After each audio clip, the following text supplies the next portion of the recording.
CES 2024. Mel, I know you were glued to your PC watching this all happen. We need to get you there next year or something, Well, I you was know? going to say the funny thing about CES is I went for like 20 something years. Um, and what I loved about this year's CES was all of the pre-briefs. I was in New York. I got to see a bunch of stuff with HP Poly, and I got pre-briefed by Dell. And I just actually really loved, I got the hands-on. I got to actually Yes. see it without actually having to go to the show. And I saw so many people a lot of reporters, analysts that I follow on Twitter who were leaving Vegas and they just were exhausted. I'm like, there's something I used to refer to as Vegas tired. It's like, even if you don't drink, even if you don't go to the parties, there is a Vegas tired that CES will bring on you that is just, it is hard. But there were a lot of things that I saw before, and a lot of things, of course, that I saw virtually. I did watch your panel on the AIPC. That was really nice that Intel streamed that. That was cool. Why don't you let's hear from you about that one? I feel like I don't want to put you on the hot seat, but that was a neat one to watch. Kidding me? I mean, I put more into this AIPC thing. I feel like I do when I'm asleep. But no, listen, the AIPC technologically got kicked off by Qualcomm in Hawaii with Mhm. its new part that'll probably show up in systems in mid-year. Intel, who still has 80% market share and carries with it this amazing amount of weight in the ecosystem, came out with a, a part called Core Ultra, which had integrated NPU, or a specific piece of silicon dedicated to AI.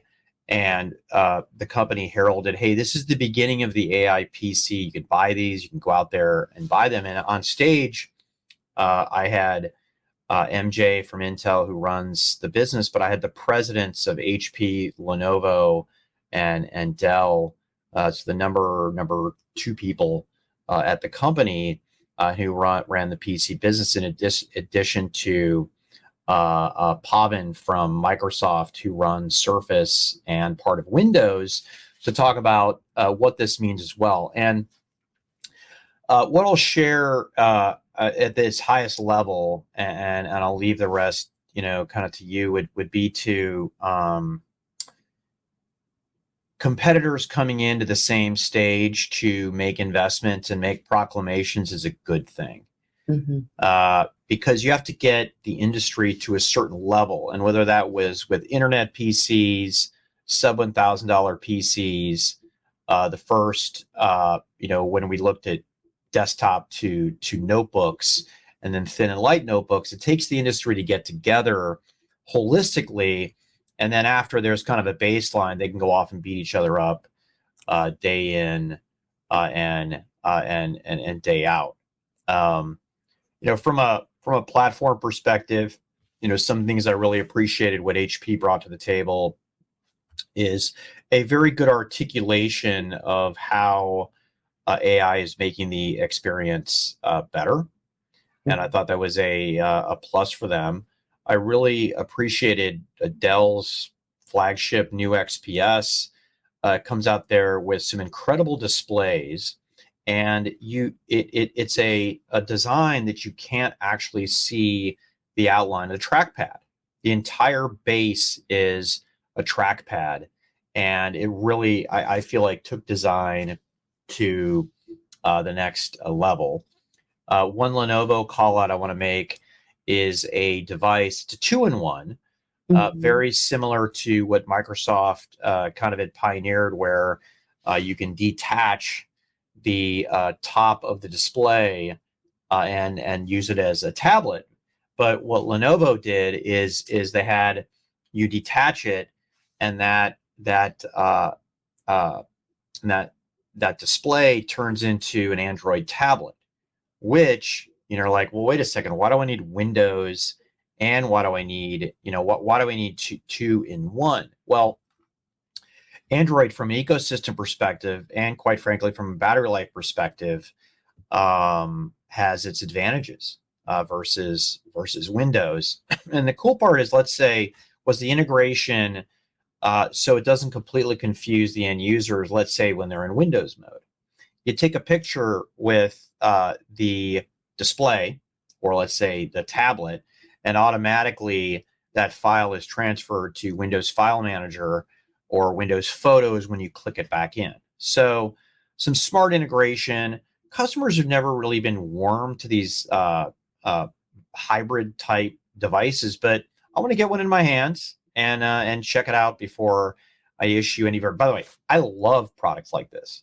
Yeah. Like I love modularity and stuff like that. So yeah, that was kind of the.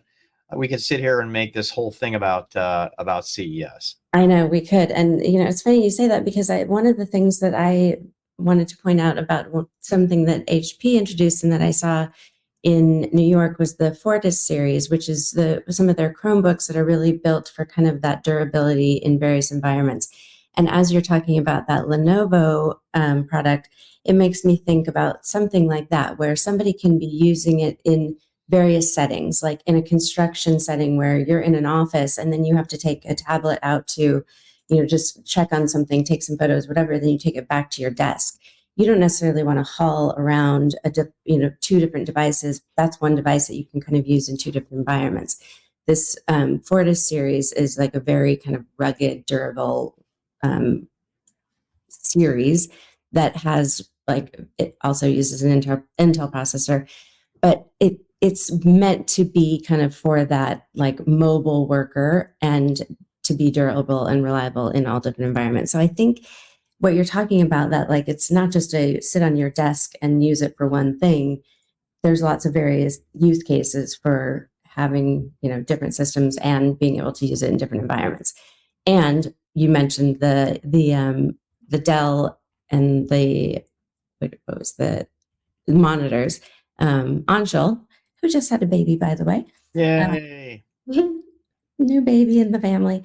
Wrote a very nice piece about all of the monitors and a bunch of other stuff for CES. So we could talk about this all day, but we've got plenty of stuff up on the website, and I'm sure there's much more to come on that.